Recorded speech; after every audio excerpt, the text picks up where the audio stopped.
Hola amigos de la cocina del infierno. Bueno, otro día más acá en la Friki Fan Fest, gran evento acá en la ciudad de Viedma, capital de Río Negro.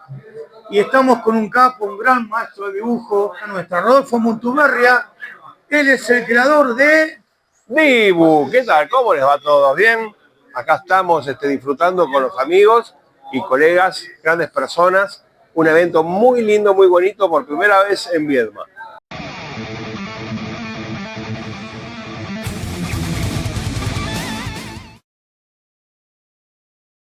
Estás en Bahía Blanca y no sabes dónde conseguir tus cómics. Acércate a Comic Store en el costado del Teatro Municipal, en la Feria de Música y Literatura los fines de semana, o si no, entra al Instagram y pedirle a José lo que necesites.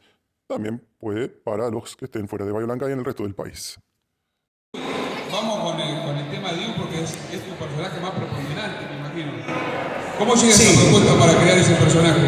Sí, esa propuesta vino de parte del canal. Yo ya había presentado varios proyectos en el canal para diferentes producciones, para simplemente fútbol, la banda dominguera, Tate Show, Guate Conmigo, Fair Play, el mundo de Disney. Ya había hecho varias animaciones, ya me conocían y eso era bueno, a mí me sirvió mucho.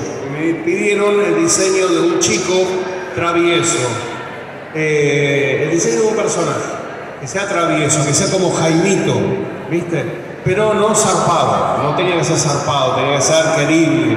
Entonces, bueno, todo iba a depender mucho de la actitud del personaje, de cómo se iba a mover y lo que iba a hacer. Pero bueno, nada, siempre trabajé con personajes de licencias, personajes conocidos como Bugs Bunny, el Correcaminos, el Oso Yogi, muchos.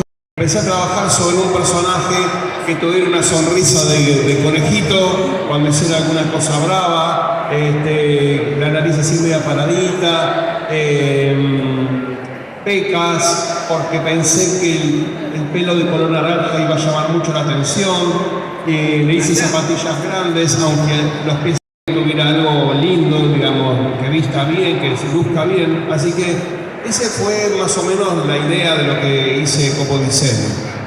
¿Tuviste que hacer, digamos, como una viñeta o como varios dibujos así o uno solo y gustó?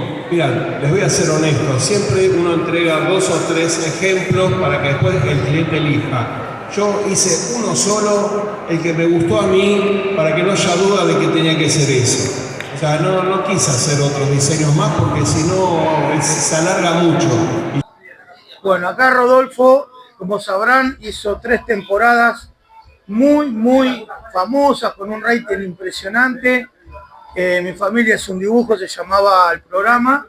Todos lo tenemos en nuestro corazón, todos nos recordamos de ellos, pero aparte no es lo único que eso, es un gran dibujante. Bueno, ya te mencionó Leo en una nota, que formabas parte de un equipo y bueno, es un grosso lo que dibuja, trajo unos dibujos terribles acá a la Friki. ¿Querés contar brevemente un poco tu carrera de ilustrador? Sí, mirá, en realidad me gustaba el dibujo de chico, como todos los chicos nos gustaban los dibujos animados. El tema que lo que me apasionaba era ver cómo un dibujo cobraba vida. Me parecía fantástico eso, mágico. Y mi interés era hacer dibujos animados. Lo que no sabía era cómo o dónde se hacía el dibujo animado. Entonces tuvo que pasar muchos años, pero en esos años que tuvieron que pasar para que yo me pudiera interiorizar profesionalmente del dibujo, me la pasé dibujando toda mi vida. Nunca le di demasiada importancia al fútbol, a otro tipo de juegos que normalmente los chicos juegan. No era muy apasionado del fútbol realmente y me la pasaba dibujando. O sea, cada lado donde iba para mí era fundamental el papel y el lápiz. Y en los tiempos de ocio, digamos, de cuando no tenía cosas que hacer, o era dibujar o era leer historietas de Mickey Mouse, de Pato Donald, de las mexicanas que venían de Editorial Novaro, claro, Gasparín. Leía de todo porque me encantaba mucho leer las aventuras, ver los personajes de los dibujos animados reflejados en las historietas. Así que fue fantástico. Y lo que quería era hacer eso, vincular mi vida al dibujo animado de alguna manera. Y bueno, después con el tiempo, sí, profesionalmente nos pusimos en contacto a través de mi papá, que fue un genio. Me llevó a conocer a Felipe Doval, que publicaba en Diario Clarín tiras cómicas de la Crónica Diaria. Lo igual publicado en Bahía Blanca también, Sí. en el diario La Nueva Provincia. Muy bueno, muy buen artista. Y en ese momento cuando fui, obviamente, yo tenía mucha deficiencia en el dibujo, vio mis dibujos y me dio con un palo para que tenga y guarde. Y bueno, mi papá le preguntó dónde, o sea, a ver, en el buen sentido, vio mi trabajo y mi trabajo no estaba, obviamente no era profesional y tenía muchos errores y me los corrigió en el momento. Y la verdad que a mí me tocó un poco en el alma porque, bueno, todo el mundo veía mis dibujos, les gustaba y de repente era como que... Era un peso pesado. Obviamente, tenía toda la razón del mundo, pero en ese momento el ego mío era como que me jodía, me molestaba. Y bueno, pero tenía su razón. Mi papá preguntó dónde se podía estudiar, me recomendó la escuela de Carlos Garaycochea, un gran humorista, guionista de humor, semillero de grandes artistas y profesor de Bellas Artes también. Y bueno, me fui a estudiar con él el dibujo humorístico, empecé desde cero, como si no tuviera ningún conocimiento, que de hecho no lo tenía, tocaba de oído. Y bueno, y así fue que me fui preparando hasta que empecé a ir a buscar trabajo. Conseguí una empresa que hacía dibujos animados, comerciales, publicitarios. Ahí entendí la técnica del dibujo animado. Como no tenía tablero de animación, sacaba la puerta de mi habitación, la ponía en una mesa con los almohadones, un velador y ahí hacía dibujo animado. No, no existían las mesas de luz que ahora vienen de LED. Claro, no, olvídate. No, ¿Era la ventana o eso? Era ventana. De noche sonaste, no podía tener... No, lo jodido era que había que cuidar la puerta porque si no, estábamos en el horno, ¿viste? Se enojaba la abuela, se enojaba la familia. Pero bueno, con eso ahí arranqué. Así que uno no tiene que arrancar con grandes lápices, con grandes materiales, porque uno arranca con lo que tiene. Y después, bueno, conseguí entrar a trabajar a una empresa que hacía dibujos animados para Hanna-Barbera, Disney y Cartoon Network. ¿Qué personajes? Yo vi ahí, pero la gente no está, le estamos llevando a su casa los dibujos que hiciste acá. ¿Qué personajes fueron los que más dibujaste para Hanna-Barbera? Para Hanna-Barbera fueron personajes no clásicos, porque uno familiariza a Hanna-Barbera con Tom y Jerry, con Picapiedras, con Supersónicos y otros personajes, Don Gato. En realidad en esa época eran los dibujos animados de los 90. Entonces era Fish Police, Capitol Critters y Fish Police era una serie como Dick Tracy, pero todo con pececitos. Era todo transcurrido porque Disney había sacado la película Dick Tracy con Warren Beatty y Madonna. Sí, me acuerdo, en los 90. En los 90. Entonces Hanna-Barbera hizo su versión todos con pescaditos. Después hizo Capitol Critters, que eran todas alimañas que vivían en el Capitolio, en la Casa Blanca. Y después hizo un largometraje que era Once Upon a Forest, había una vez un bosque. Y esa fue mi primera oportunidad como animador, mi primer trabajo como animador. No como asistente ni como intercalador, sino como animador en sí, fue para Hanna-Barbera, justamente, para el largometraje. Y vos tocabas el cielo con las manos. ¡Wow! Decías, ¿no? Yo, el hecho de entrar en el estudio Jaime Díaz, que era el nombre del estudio... El famoso estudio de Jaime Díaz. Jaime Díaz. Prócer acá en Argentina, ¿no? Sí. Era chaqueño, Jaime, y se jubilaba. Él estaba trabajando para Hanna-Barbera en ese momento. Él conocía a los Tres Chiflados, conocía a un montón de gente grosa, haciendo dibujos animados, y había conseguido, Hanna-Barbera le prometía un estudio de animación en Oriente. Si te interesa estar al frente de un... Y él dijo, yo soy argentino, yo quiero vivir con mi familia, pero te puedo armar un equipo en Argentina. Y dice, mientras vos puedas armar un equipo no hay problema. Y se armó un equipazo, y en el estudio Jaime Díaz se hacía storyboards, se hacía layouts, puesta en escena, se hacía animaciones y se hacían historietas. O sea, había completo, todo el proceso. Muy completo, todos los procesos. Era espectacular. Tenían un equipo para storyboard, Sí. para layout, o sea, para cada uno había un equipo. No es que el mismo equipo hacía los pasos. No, generalmente no, porque era gente que le gustaba más la narrativa y entonces rumbeaba para ese lado. Entonces, el que hacía storyboard y layout era básicamente los mismos equipos, las mismas personas. Y después las historietas también. Pero los que hacían historietas exclusivamente. Bien. Porque eran idóneos en eso. Claro. Y por eso, ellos conocían de narrativa. Y nosotros, y el resto nos ocupamos de todo lo que es darle vida a los personajes. Qué interesante todo lo que contás. Y ahora a ver si podés explicar breve para que entienda la gente el tema de cuál es un proceso para que, como se hacía antes, una animación, ¿cómo formaba? ¿Cómo pintás? ¿Qué material usás? ¿Sobre qué pintás? ¿Cómo se hacía? ¿Cuántos acetatos o acrílicos, no sé qué sistema usaban por segundo? Contaban los frames, 24, 25, 40, no sé cuánto. Mira, bueno, brevemente eso, para que la gente sepa lo que es una animación. Es muy difícil explicarlo brevemente, pero a ver, primero y principal tiene que existir un storyboard, porque el storyboard vos contás con unos cuadritos una representación de lo que vos vas a ver en la pantalla, sea televisión o sea cine. O sea, brevemente esa es la explicación del storyboard. Los encuadres, los acercamientos de cámara, los paneos, todo se estudia en el storyboard. Después se hace la planificación más grande, que se llama el layout, y ahí es donde vos ubicás a los personajes en la escena, haces un diseño de la escenografía, del background, ¿no? De donde se van a mover los personajes, y los gestos principales que se van a ser usados por los animadores para tener una referencia de qué movimientos y qué gestos van a hacer. Entonces ahí se ponen todas las inscripciones, el personaje gira, entra por la puerta, sale, agarra tal cosa, se asusta, o sea, todo estaba detallado en el layout. Después viene la parte de animación. En la animación a vos te dan una carpeta donde tiene el pedazo de la secuencia de storyboard que a vos te corresponde animar. Te viene el layout de la escena que a vos te toca animar, el audio para que vos puedas escucharlo varias veces al personaje ya grabado, con qué énfasis y con qué intención habla el personaje. La articulación y lo que es la expresión corporal. Claro, entonces vos mirás el layout y te imaginás diciendo eso, y entonces ahí lo empezás a representar con dibujos.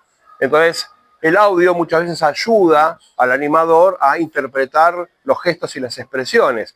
A veces hay acentos que no necesariamente son acentos ortográficos, sino son de intención. Hola, hey, ¿qué tal? ¿Cómo estás? Entonces, hey, ese hey, por ahí te hace levantar, abrir más los ojos, levantar más la boca, abrir más la boca. Levantar la mano, el brazo. La mano, hey, la mano, ¿cómo estás? Mucho gusto. ¿Cómo estás? Entonces, vos tenés gestos y expresiones que los exagerás, por supuesto, todo depende del personaje. Y mucho en lo que es el cartoon, que hay mucha exageración. Y además, mucha de psicología. Porque vos, por ejemplo, cuando te preguntan, ¿te gusta tal película? Y entonces el personaje dice, es maravillosa. Y vos decís, ¿por qué dijo no con la cabeza si la película está buena? Porque vos nunca decís, está buenísima. No hay nada mejor que eso. No. ¿Pero por qué? Porque vos mentalmente pensás, no se puede creer lo bueno que es. No es verdad, entonces, vos te adelantás a eso y ya al personaje le haces hacer esto y queda muy creíble. Entonces, trabajar la psicología del personaje, te metes en la piel del personaje. Y no es lo mismo mover a un Homero Simpson que mover a Goofy o a Larguirucho. Son personajes parecidos y no son iguales. Tienen su propia personalidad. ¿Y materiales que usaban para dibujar y pintar? Nosotros trabajamos con papel y lápiz. O sea, los animadores trabajábamos con lápiz rojo. Les cuento, nos habían dado lápices Col-Erase. Los Col-Erase eran unos lápices acuarelables, pero que tenían una mina que no era ni grasosa ni muy dura. Era un término medio. Y te permitía borrar con una gomita que estaba en el extremo, que se borraba con mucha facilidad. Sin dejar marca. Sin dejar demasiada marca, porque depende del color del lápiz, ¿viste? Pero bueno, era rojo para el croquis, lo básico, para los movimientos básicos. Primero en el estudio del movimiento. Después el azul era para definir un poco más los detalles y el negro para hacer un pulido básico. Siempre el dibujo estaba sucio porque uno garabateaba mucho y hacía... Claro, pero eso es lo que lo hace más interesante porque hace que el personaje sea más vivo. Viste que a veces ha pasado cuando ves algún dibujante que te gusta más el croquis a lápiz que el trabajo terminado, porque ves el alma del dibujo en el croquis. Sí. A mí me pasa mucho que a veces me gusta más el croquis de un laburo que el laburo que es fantástico, terminado fantástico. Pero el lápiz me dice, wow. No, el lápiz... Lo que pasa es que cuando vos pulís, el lápiz es más suelto. No sé si ustedes están de acuerdo, pero el lápiz es más suelto. Es como que tiene otra vida. Es el primer encuentro con el papel y es el más honesto. Totalmente, sí, tal cual. Obviamente, en la prolijidad del trabajo final se necesita la tinta, se necesita cerrar líneas porque el color, que ahora hay que hacerlo en forma digital, no hay editorial que no te pida que sea todo digital. En lo analógico no había problema, pero lo digital está todo perfectamente cerrado, porque si no el color se escapa y te inunda todo el resto de la escena o el background. Pero sí, lógico. Y nosotros decíamos, sería lindo ver una película así, toda así, todo que se vea el lápiz, ¿no? ¿Volverá a algún animación clásica? ¿Alguien volverá a hacer algo así? Como por decir, bueno, tengo ganas. Sí, yo muchísimas ganas. Yo muchísimas y como ganas. Vos, un montón de colegas deben querer. Pero el problema está en que hay que preparar a la gente. Yo estoy dando clases de dibujo y de animación, pero la realidad es que al no haber mercado en este momento, es como que la gente se vuelca para el lado donde hay trabajo. Entonces, hubo un momento en el que producía era García Ferré. Adoro todo lo de García Ferré porque es parte de mi infancia, Hijitus y todo lo demás, Antiojito y todas las películas. Ahora, era el único que producía. Después salimos con Dibu, entonces al salir Dibu ya empezaron otras productoras también a hacer cosas. Ahora, empezaron a hacer más cosas con 3D. Ah, no hay que hacer 3D porque la tendencia es 3D. A mí no me gusta el 3D. A mí no me gusta. No, a mí me gusta, pero... no me gusta. Pero me gusta, pero bueno, pero me gusta está muy... Pero es cuestión de gusto. No, está bien. No, a mí hay cosas que me gustan, pero no que le quite trabajo a otra cosa. Eso también. Ese es un poco el tema. Nosotros siempre de toda la vida hicimos dibujo animado y estábamos preparados para el dibujo animado, no para 3D. Entonces pasan cosas como las películas como Metegol y eso, que es un muy buen material, un muy buen producto, muy buen productor, y de repente hay gente que trabaja todo el arte conceptual inicial, pero la animación no la pueden sostener solamente acá en Argentina porque no todo el mundo está capacitado para eso. Entonces tienen que mandar la producción a España.